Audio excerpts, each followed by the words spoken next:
নারায়ণগঞ্জে ডাকসুর সাবেক ভিপি নুরুল হক নূর বলেছেন, জুলাই এর পরবর্তী বাংলাদেশে পূর্বের মতো চাঁদাবাজি, দখলবাজি, রাজনৈতিক আধিপত্য চলছে। গতকাল বিকেলে নারায়ণগঞ্জের রূপগঞ্জে নতুন ধারার রাজনীতি এবং রাষ্ট্র সংস্কারের লক্ষ্যে গণ অধিকার পরিষদের গণসমাবেশে তিনি এই কথা বলেন।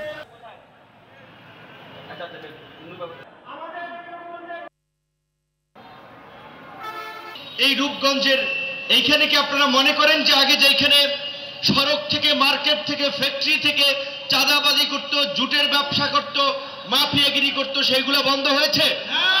বন্ধ হয় নাই। তাই আজকে আপনারা যারা আমার সামনে উপস্থিত আছেন তাদেরকে আমরা বলছি যে আমাদের সামনে সুযোগ এসেছে।